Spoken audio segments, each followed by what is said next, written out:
Welcome to Wealthy Living Podcast. I'm Lisa, your host and founder of Wealthy Living.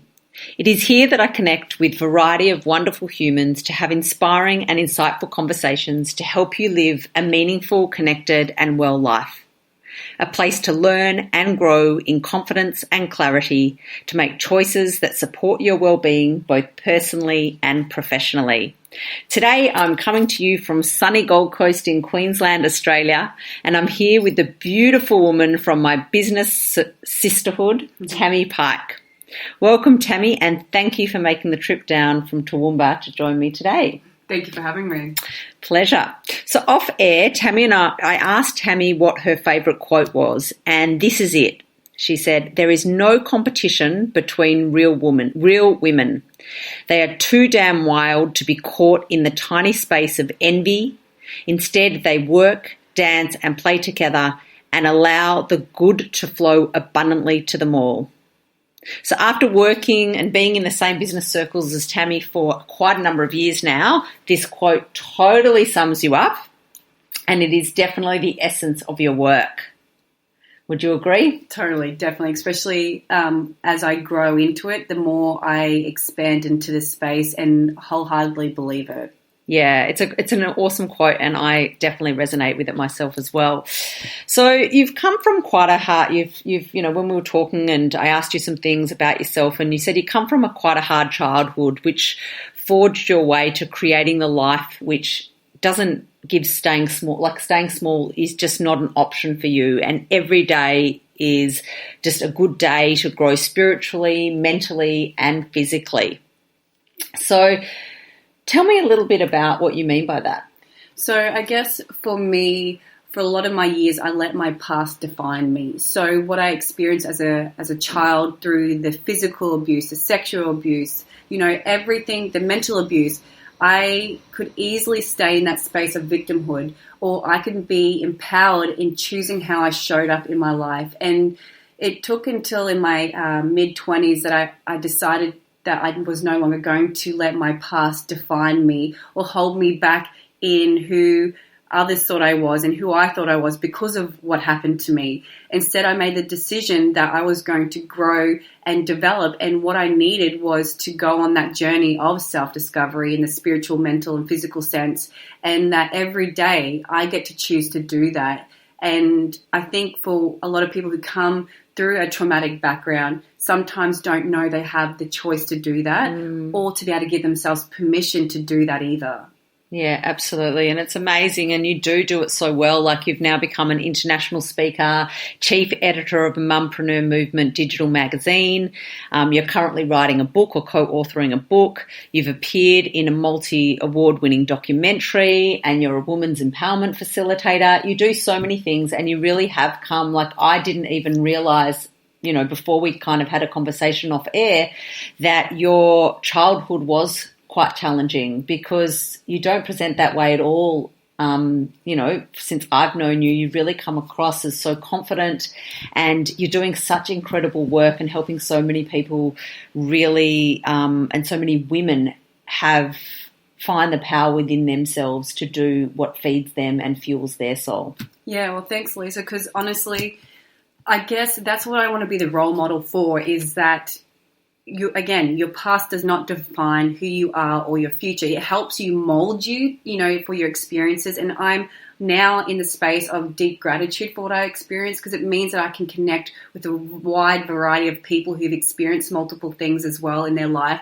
But to also say, it's that thing of people feel so alone in their journey, and they look out to say, can I be different? Can life be different? And I'm here to say, yes, it can be. And no one knows if they haven't heard my story, or they, haven't, seen somewhere that I've experienced this, because I don't go on about it. I talk about it to share, but it doesn't, define me in my conversations. It doesn't define me in how I show up in my life or business. And so that's what I want to show with others, that you can be someone else other than, what you've experienced. And, being poor or not having the love that you deserved as a child, or all these different things. You can be so much more than that, and that doesn't have to show up every day in your life. Does that make sense? Yeah, absolutely. And And it is true, because we just, we create the life that we want. And it doesn't, I know that sounds like a real catchphrase, and it's a catchphrase that's obviously become a catchphrase because it's used a lot. And it's not as simple to apply as just saying that.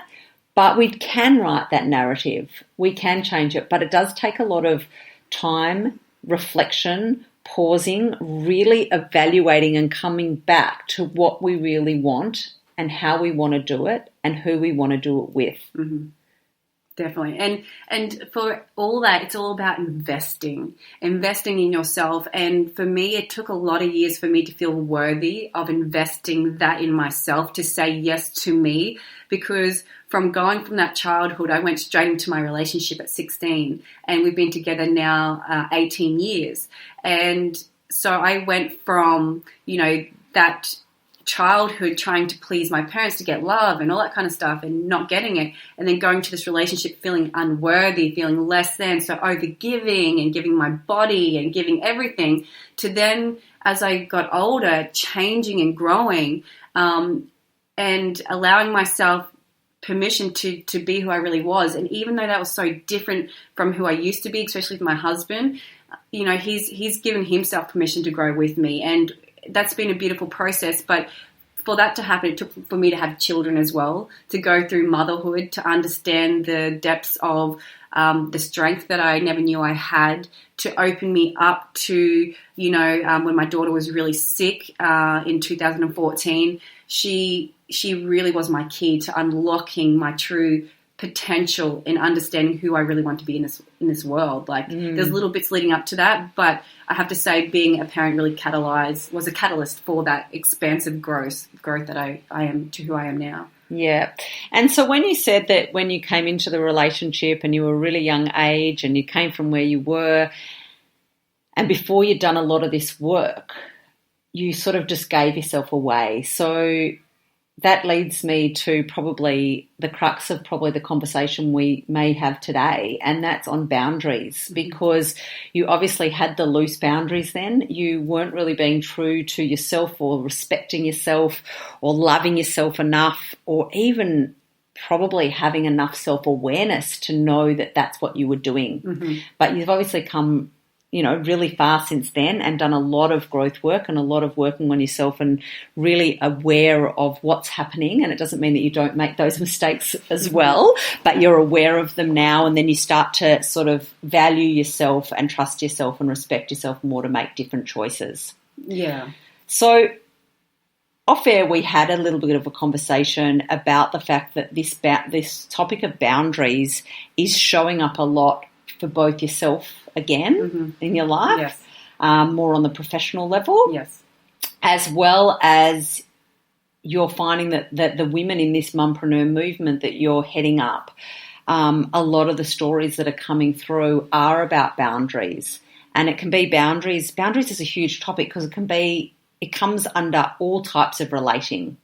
So whether it's a parent or child, setting the boundaries for your children, and they'll probably pushing the boundaries and how you manage that. Yes. Work relationships and boundaries, partner relationships, friendships. There's so many areas where boundaries are a huge issue, and loose boundaries cause people to be out of alignment, which then causes anxiety and stress and overwhelm, and then we just lose that path of what we're really here to achieve, because so much energy just gets zapped. Mm-hmm.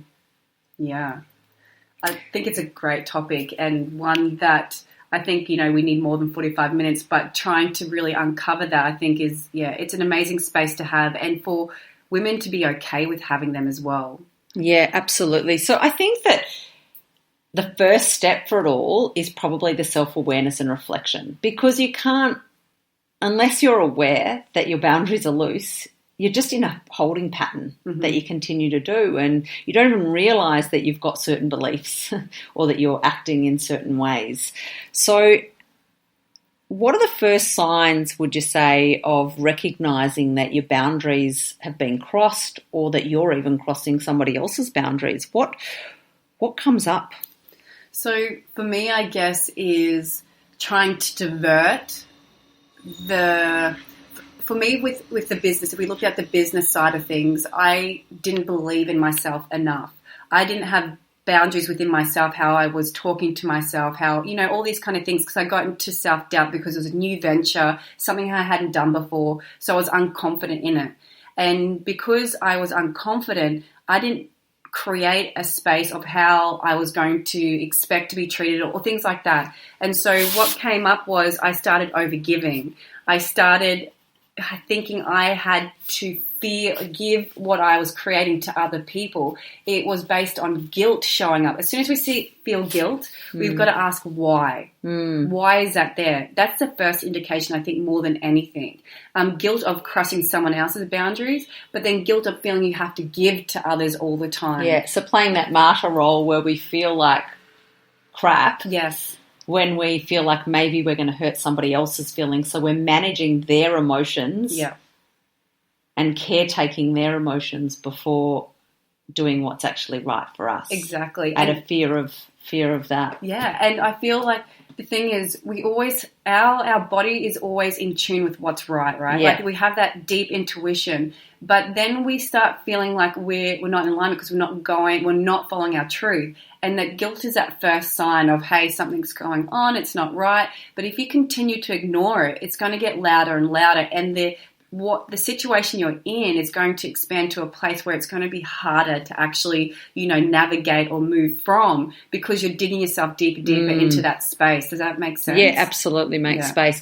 And I think what I also find is that idea of going into that justification mode and justifying why everything's okay, and that and once you find yourself going into that justification mode and justifying, defending why you're doing something, it's like that red flag that says, there's boundaries that are, not quite in place here, and you're not really staying true to yourself. Oh my God, yes. And it's so funny how that comes up, and you even do it to yourself. Like, it's okay because this is going to happen. Yeah. But every time this uncomfortableness kept coming up in me going, it's not right. It's not in alignment. I'm like, no, shush. It's okay. This is what I've chose to do. See, this is the thing. I think we get into the mindset once we've chosen or, made that choice to do something, and especially if it's engaging in creating contracts and, partnerships and all that kind of stuff in the legal sense, we feel that, well, we've got to stick with it. We've made that choice. And what are other people going to think about if we, don't continue on this path and all this kind of thing. But the thing is, that whole time, if your body is screaming this is wrong, you've got to trust that, because luckily for me, it was only 6 months. And it's not because the other person does anything wrong with, that person, but it was wrong for me. Yeah. But I wasn't willing to trust that feeling. And I knew it every day. I knew the conversations I was having with other people. And those conversations were how I didn't feel valued, or I didn't feel this. But so those signs were there. I just wasn't willing to say, well, actually, I own that I made a choice that wasn't for the best or highest potential of myself or in alignment with me. But I wasn't willing to amend that either, because I didn't want to hurt someone else. So my boundaries still weren't there, because I was still focusing on how I was making other people feel or how would they feel. But that's not my responsibility. But I was still taking that on as my own. Yeah. And it's such a tricky one, isn't it? Because you say it's not your responsibility, which it actually isn't your responsibility.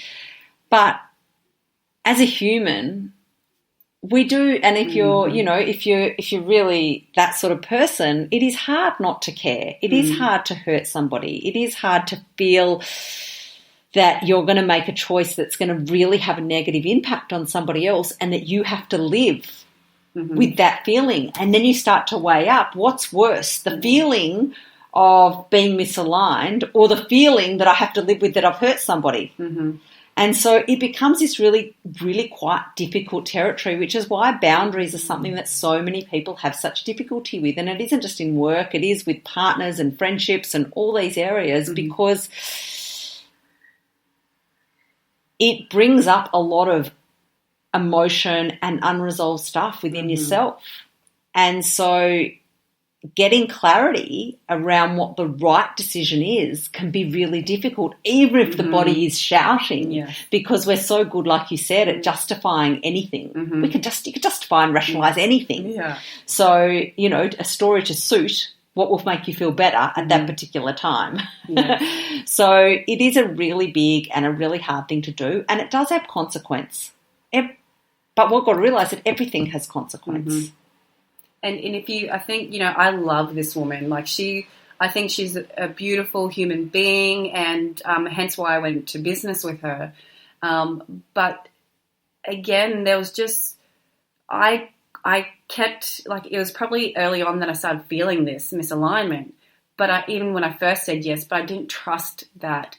And I didn't make the decision to end that partnership for a very long time, even though when I knew it was supposed to be finished. Do you know what I mean? Because I didn't want to hurt her. I knew how much this would impact her, and I didn't want to lose her friendship, because I have this feeling that, like, in this day and age, that friendships are so disposable rather than trying to work through it. And exactly what happened, you know, is that she unfriended me on Facebook and unfriended me in life, and that's her choice. But that hurt, but I had to be willing to lose that to make that decision what was right for me. And that was a very difficult decision. But in the end, my soul felt free. So even though I didn't think it was the right decision on the mental side, on the soul side, it felt right. And over time, it's justified that. Yeah. It justified it. But you know what I mean? Like, it has confirmed that it was the right decision. So for those that are listening to this episode, and they're saying, I resonate with that, and I'm in a situation that feels really difficult, and I know I'm not aligned, but I don't want to hurt that other person. Do you have any things that you've learned from navigating this territory in the way that you can communicate respectfully, that the other person can actually hear and understand you? And not, I mean, obviously in your circumstance, they chose not to really hear and understand or have compassion for you, and instead defriended you. Yeah. But in hindsight, are there things that you would do differently, or things that you're happy with the way that you navigated it? Could you give anybody some information on what you've learnt in navigating this situation? Yeah, so I think that the thing that saved me from feeling like the bad person was I was authentic and open from the get-go when it started feeling uncomfortable, and having the conversations where I actually think this is going to change the way that we work. But her feelings of, no, you can't, you leave me, this, you know, was too strong, and not too strong, but I let it overweigh the way that I was feeling. But because I was upfront throughout the whole thing, I left with integrity inside myself. Even though she probably didn't see it that way, I know I did. And that's why I feel okay and with what unfolded and how things have panned out. And that's the thing. I think if you can be truthful and have these conversations, start planting the seed that, you know, maybe something's not working right. Let's look into this. Ask their side of things. What's their perspective? You know what I mean? Because it could be a miscommunication. There could be so many different things creating that. But really having open communication, and I know I did that, but still making that decision was still very traumatic and uncomfortable for the other person as well as myself, because it's still making that final decision. But there's those things too of I was trying to please everything that I wanted to create. I thought I had to give that away because I thought I had to please the other person. You know what I mean? So when you get into that space, you need to go, actually, what's happening here? Do I have to? And start putting in those things of, well, no, this is actually something I can focus on and I can grow outside of that partnership or business, and not feeling you have to give everything because you are in a partnership, and not create separation as such, but keep you as well. You know what I mean? Because I sort of lost myself in that. And I allowed myself to be swayed because I kept myself under the impression that I'm just being in a partnership. This is what being in a partnership is. But I stopped listening to what was right for me. And I think those are the things that if you are feeling something strongly, investigate that. Investigating it meaning like, journal it, talk to someone about it who can help you unfold it. If you have a good mentor or coach or friend or whatever, and start unpacking it and actually be aware of the words that you're saying. I feel that this is wrong or this is did it, and really be aware, because that's going to tell you if this is right or wrong. You know what I mean? Or what's the underlying issue. But you really have to have a safe space to be able to do that. It's not necessarily having that conversation with that other person that you're having that conflict with, because you need to have a safe space to really get to the bottom of that situation. Yeah, absolutely. And I totally agree. It's such good advice. And I think that it's really important to not do these things like this that are really big. And I mean, people listening might not have a situation with a business partner. They might have a situation in their personal relationship or their friendship or their family member or whatever it is. But to know that ending or changing the dynamic of a relationship or the current partnership that stands is not just some simple, let's just, got this thought in my head and I feel this thing in my body and let's just go with it. It's got to be thought out. And like you said, journaling about it or having a therapist or a bestie or a coach or somebody to really unpack it is so important to really go through a process so that it's not just some reaction, but that it's an actual really good response to the way that you're feeling. It's a really good response to your unmet needs and it's communicated in a way that is respectful and that, like you said, has some in curiosity about it, so that you're inquiring with the possibility that there is a misunderstanding. So you're open to hearing what they interpret the situation to be, so that it's not some closed conversation, so that you're going in with curiosity. Because I think that is what often leads to a lot of conflicts, when there isn't curiosity. So what I found with that is that when something feels uncomfortable or I feel like I have some trigger to a circumstance or something someone said, if I can take the approach to communicate with curiosity and try to get a better understanding of where they're coming from, not necessarily agreeing, but getting a better understanding, then the dynamic of the communication is very different than if I just shut them down and just talk about what I believe.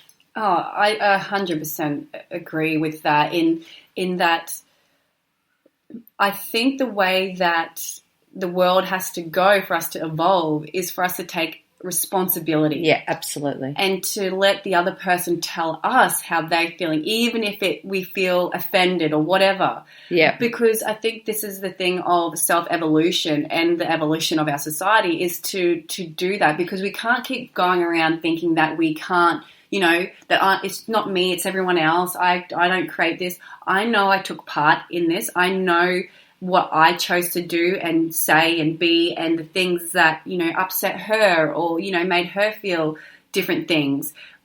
But I was willing to own it. And I'm owning, I think that's where we become empowered, is saying, yes, I did that. And thank you for telling me, because now I know that next time I won't do that.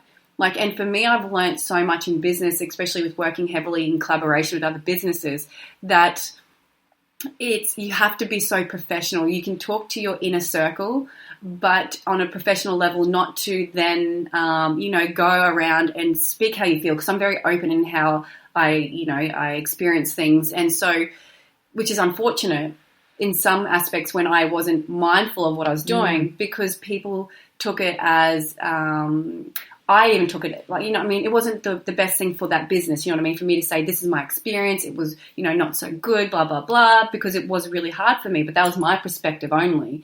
And so learning to really find the people to talk to about that, rather, because I'm a very expressive person. I need to, the way that I understand things and process things is talking. So, and I talk authentically and open. If someone asks me, I share it.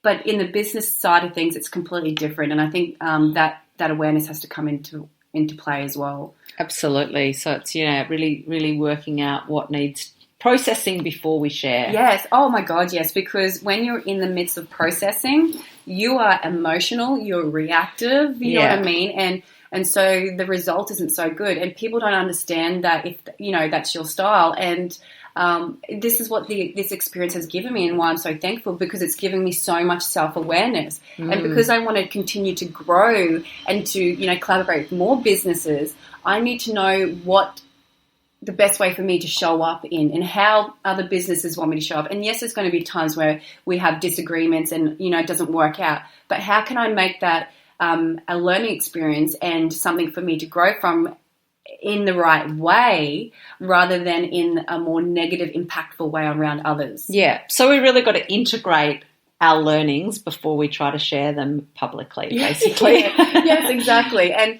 that's the thing. I think and if we own that, I think that takes us away from the whole thing of gossiping and takes us away of having to put down other people, because my experience was my experience. It might not be other people and it might not be in alignment with me, but that's not necessarily right for everyone else. Absolutely. So and my husband has been the biggest teacher for that too, because he's like that, Tam, you just can't talk to other people. I'm like, but they ask me and I feel like this. And he's like, but it's not okay. And I think that happens a lot more in the women's spaces than it does in the men. It's like the partners that are the men that often say, I can't say that. Yeah. But women just get together and talk. And because there's been such a development of the online space for women, and they've grown to thousands and thousands, some of these groups, that we forget that we're not just talking to a few besties. No, that's exactly right. And the thing is, it was only with people, thankfully, but I've just learned, I think, and that's the thing, if you can take from the situation that you're in, what can I learn from this rather than what have I lost? Yeah. Or, that kind of thing. So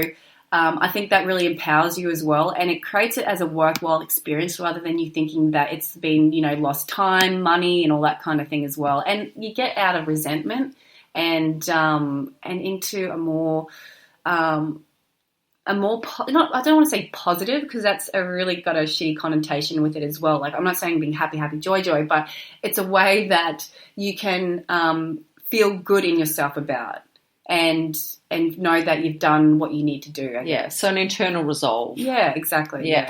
So when you talk about, when we think about people that trigger us, people that push our boundaries, what do you think you learn? What are they showing? What are they showing us? Like, when your boundaries are pushed, and in this case your boundaries were pushed, and I'm sure you can think of situations that your boundaries have been pushed by kids, by your partner, by your friends, and in these work situations, when your boundaries are pushed or when you feel triggered, what do you think the triggers are actually showing you?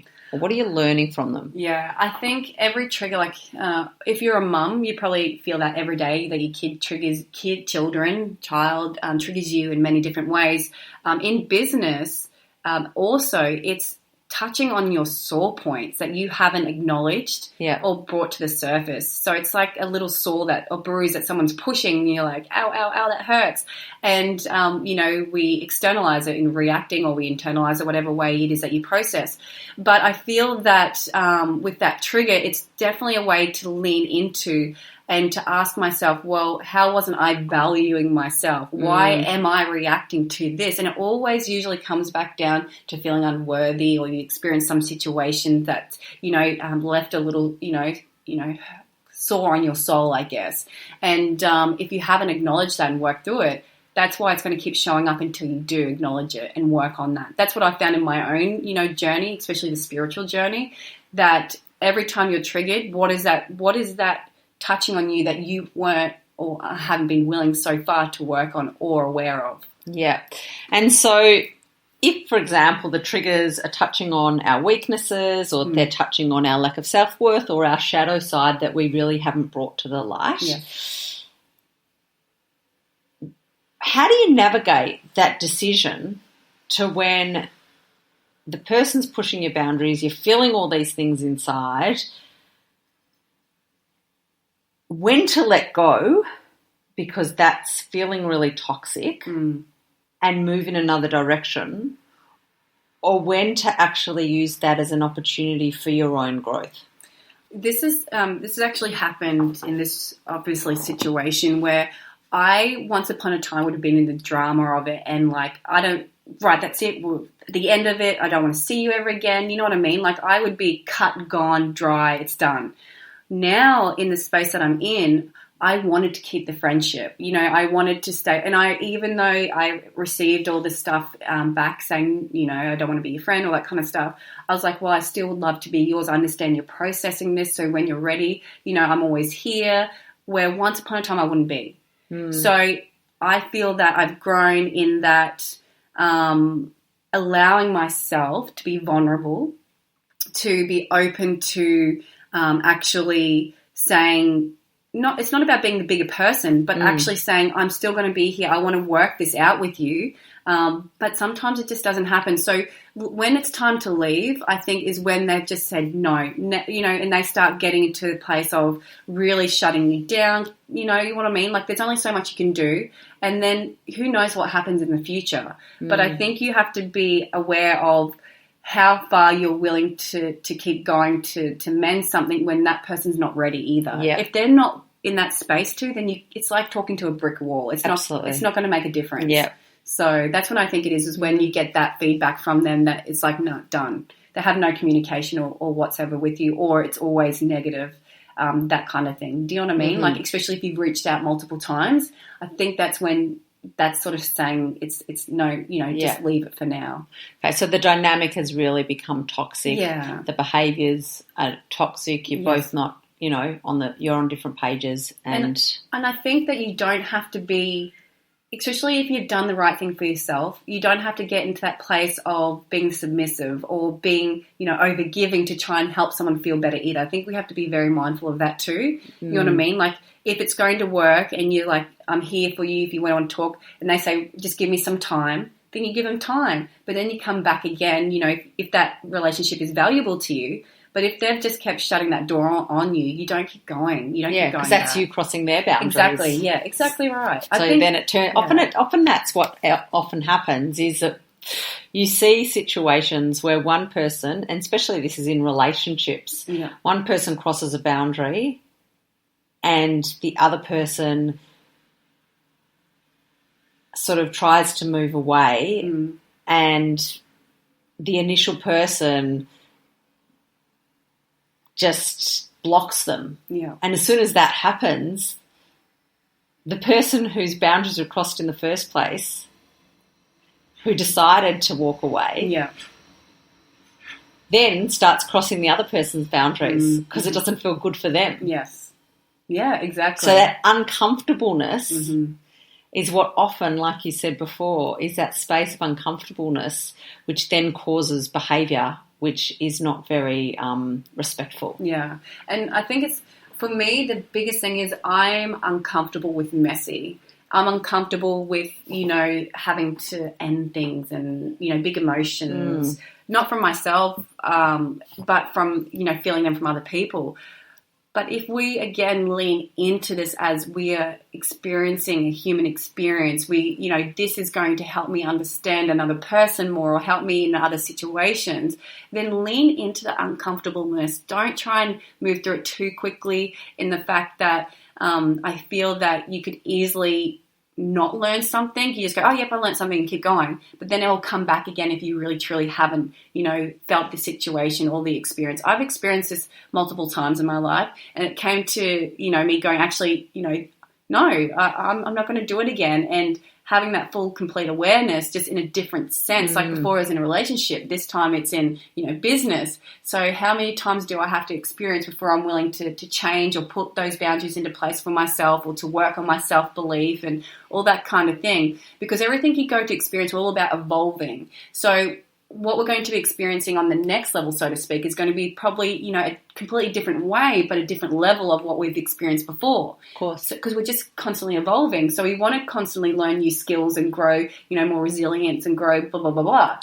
So that's what I feel like every time it's been a different level, but every time I've come stronger because of it. Yeah. Yeah. And you've obviously gone through, like we said right at the beginning, a time when you know, had a really quite difficult upbringing, and then you entered into a relationship where you pretty much gave away yourself a lot. And so there's been years and years of growth. And so you've got to the point which is incredible where you can really lean into situations even when you are triggered. Yeah. And sit in that space of discomfort. Yes. And sort of explore and unpack it a little bit. For a lot of other people, that's really hard. Yes. So they will find every possible distraction to make themselves feel more comfortable than to sit in the discomfort. Mm-hmm. Now, we all know that the magic happens in that edge of discomfort, and that it's very hard to get growth if you're not willing to be uncomfortable. Mm-hmm. What tips or tools could you suggest, anything simple that people could do if they're posed with that situation, their boundaries are being pushed, they're feeling uncomfortable, they're feeling it in their body, they're being triggered? They may be at a point where they're aware enough to know not to react, but how do you lean in? It's really hard, and it has been very hard for me to experience. And it's not, and I don't mean to make this sound easy, because it's far beyond easy. And there's days where I'm just like, I don't know, what am I doing? Like, how am I coping with this? I just feel like everything is ending, you know what I mean? But what I've learned is to reach out, to have a person or people I can talk to. And for me, really is, I have my sister a lot, who I know, like we've talked off air, is where someone who doesn't make me feel shame or guilty or, anything about how I really feel. Sees you and understands you. And gives me permission, gives me a safe space to express all of myself. And so being able to do that, especially when it feels so hard, when you get to that place where you just don't know what to do, everything's just too much. It's too much feelings. It's too much guilt and shame and all that kind of stuff. Is this right? I don't know. The not feeling clarity about what you've done. I'm over it all. I'm over it all. I just want to, what do I just want to run away. Yeah. And the best thing you can do in that moment, it's so overwhelming, is call someone else or share, because you're not the only one. Absolutely. And when you realize you're not the only one, it's like a weight lifts off your soul, and you're like, oh, well, if someone else did it and they survived and blah, blah, blah, then I can get through this. And it's like this pack mentality kind of thing, but it works. Like, as soon as you know you're not alone in a situation, everything changes, the perspective changes. And if you have that safe space to talk to and express yourself, especially even if you're an introvert, you're going to have to express yourself some way so you don't internalize it. You have to, well, you don't have to, but doing so helps a process not quicken up, but it helps the process of those feelings to reduce heavily. Yeah. So I could go from one day it being the end of the world to going, I don't want to do, like, I'm not going to do this alone. I don't have to do this alone. I'm going to reach out. I'm going to be vulnerable. And then feeling like, oh, thank you. You just helped me to process that. And then the next day I've had the most amazing, or the afternoon, I've allowed myself to have the most amazing afternoon or whatever. But we can change like that. That's a human, ability, is to be able to change our state very quickly. And so not that you want to go past it, but it does enable you to express yourself. I go through the feelings. So you feel your emotions, you express them, you heal them, you release them. You know what I mean? Like, and I think that comes into everything, even good ones. You feel them, but you don't hold on to them. So it's the same kind of thing. Yeah, absolutely. And I think that for some people, they need to do some internal processing first, like journaling or drawing or creating art. And then other people like me, like you, just like to talk to people. And I do like to do art and journal as well. But the support is just so important. Yes. And women, although we're really good at all getting together and talking, more so than men a lot of the time, we also are not as good at asking. We're much better at giving. So just naturally. So I really think that that's a really important point for people, and we're not going to talk about it too much because it's a whole nother episode is on support. Yes. But support is definitely something. We we are all in this together. And it does bring up when we do talk, when I do, and I probably will do an episode maybe on support, but it does bring up about support and friendships and sisterhood and, or it doesn't have to be sisterhood, it could be male or female friends, but really that support network and what it means, and especially today in this world and this digital age where it's becoming a bit meaningless sometimes. But support is definitely a core element to be able to get through really challenging moments, and also remembering, like you said, that everything is a phase. So really keeping that in mind. I think someone said that to me when I had my first child, that was the best advice I was ever given. Yeah. Remember, it's just a phase. Whether it's a good phase or a bad phase, it's going to change. And nothing stays constant. And that's the same, I suppose, when you're really triggered. That's a great tool to remember that everything is a phase.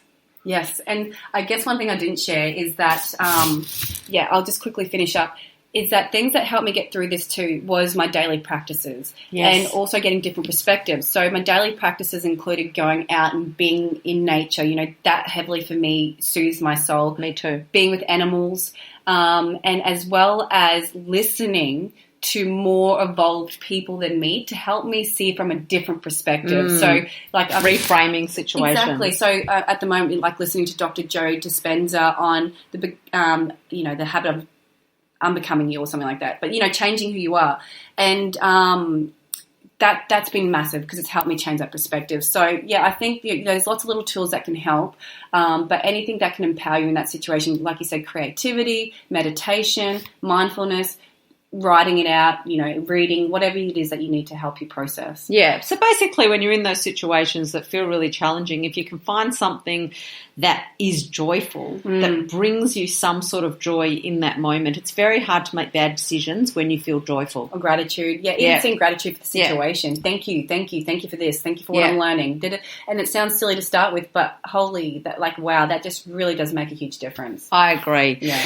Wow. So we're going to have to sort of start to wrap up, but there is so much juice within this conversation, and, boundaries is a massive conversation. Yes. And with that obviously comes the whole idea of really trusting ourselves and respecting ourselves and loving ourselves and believing in ourselves and that we're worthy of our own time and our own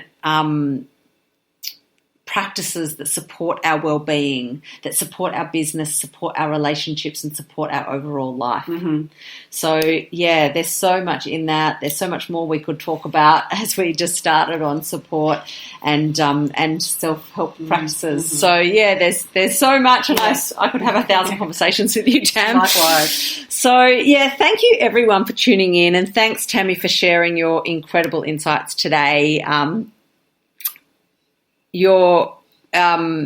How would I put this, that it really is proof that your past doesn't define you and that you are the creator of your future, because you've proved that in so many ways, and kudos to you, because it's just brilliant what you're doing and I love what you're bringing to the world.